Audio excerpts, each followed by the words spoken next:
Hello students, this is Lokesh Saraswat. Welcome to Bioaspect. In my previous video, I explained the topic nutrition. I hope all you have understood it clearly.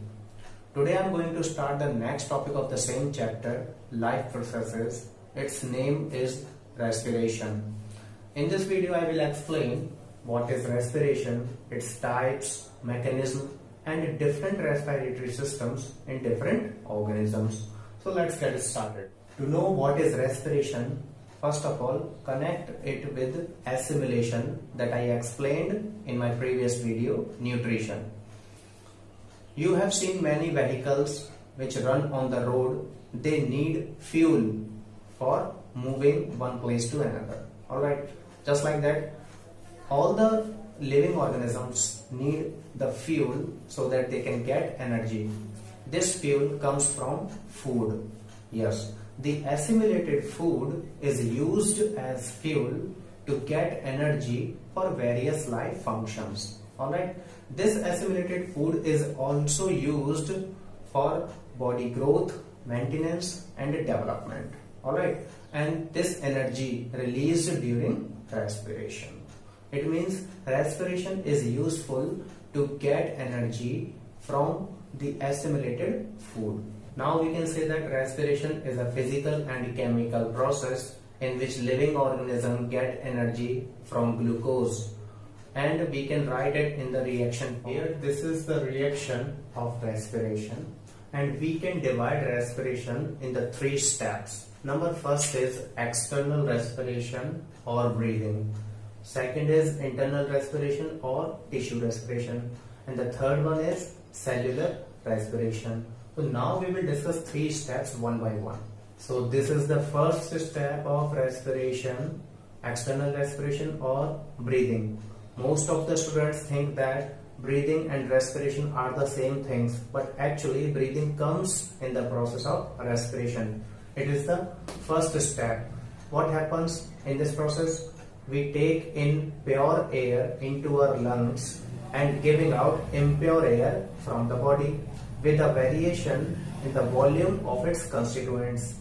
It means when we take in air, we take all the gases. It means nitrogen, oxygen, carbon dioxide, and when we exhale, all the three gases are exhaled, but in the variation of its constituents. It means their percentage will be changed. I am writing here the variation of different gases during inhalation and exhalation. So when we inhale the air, it contains nitrogen 78%, oxygen 21% and carbon dioxide 0.03%. When we exhale, nitrogen is not used up by our body cells. It will be given out as it was. Okay. Oxygen is utilized by our body cells, so its percentage will be reduced, and carbon dioxide will be produced by our body cells, so its percentage will be increased.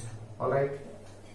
In all the vertebrates, it means the organisms which have backbone, they are called vertebrates. In all the vertebrates, a pigment which is called hemoglobin, it is found in the red blood cells. It is responsible for carrying oxygen molecule to the different body cells, and it also carries carbon dioxide from body cell to the lungs so that it can be exhaled. The second step of respiration is the internal respiration or tissue respiration. What is a tissue? You have studied in class 9th that tissue is a group of similar cells. This process occurs between blood capillaries and tissues by the process of simple diffusion. Okay, oxygen is taken by tissue fluid and carbon dioxide is passed into the tissue fluid with the process of diffusion. So tissue fluid plays the medium between body cells and blood. The third step of respiration is the cellular respiration, which is also called the catabolic process, in which the nutrients like fatty acid, glucose and amino acids are oxidized and energy is released from it. Carbon dioxide and water also formed during this process. in the organisms like earthworm, sponge and amoeba, cellular respiration takes place. They do not breathe.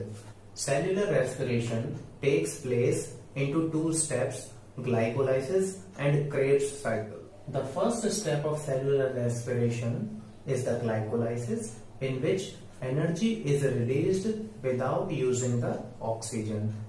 The glucose is converted into 3 carbon molecule, pyruvic acid, and energy is released in the form of ATP, adenosine triphosphate. The second process of cellular respiration is the Krebs cycle, which happens after glycolysis. This reaction is completed in the presence of oxygen inside the mitochondria of the cell. The pyruvic acid, which was formed during glycolysis, enters in the series of chemical reactions called Krebs cycle, in which 36 ATP of energy is produced with carbon dioxide and water. When we sum up these two reactions, we get 38 ATP of energy and carbon dioxide, water as byproduct. Alright, so you have to remember two things here. First is glycolysis occurs in cytoplasm and Krebs cycle occurs in the mitochondria. Okay, in the glycolysis only 2 ATP energy is released, but in Krebs cycle, in the presence of oxygen, 38 ATP of energy is released. Okay. Here the types of respiration. On the basis of availability of oxygen, respiration is divided into two parts, aerobic respiration and anaerobic respiration. Aerobic respiration occurs in the presence of oxygen and it is found in mostly multicellular organisms like all the insects, birds, mammals, human beings, plants, etc. 38 ATP of energy is released during aerobic respiration. Second one is anaerobic respiration. This occurs in the absence or lack of oxygen. Okay, 2 ATP of energy is released during that time, which is very less in quantity. Okay, anaerobic respiration is found in bacteria, yeast and in some parasites. But in some conditions, it is also found in human being also. When? Can you give me the answer? When it is found in human being? When we do vigorous exercise or physical workout, we feel some pain in our muscles. At that time, our muscles do not get proper oxygen, so they respire anaerobically. At that time, lactic acid is produced, which accumulated during the muscles, and this condition is called muscle cramps, in which we feel pain. So what we do at that time, we take a hot water bath so that lactic acid melts and it giving out from the body cells, and then we will feel relaxed. Here are the two conditions of anaerobic respiration. Number first is in the lack of oxygen, which is found in the muscle cells of animals. Lactic acid is produced and a small amount of energy, it means 2 ATP of energy, is produced at that time. Second one, which is found in the parasites and bacteria and yeast. Glucose is oxidized in the absence of oxygen. Here a substance ethanol is produced and a small amount of energy, it means 2 ATP of energy is produced.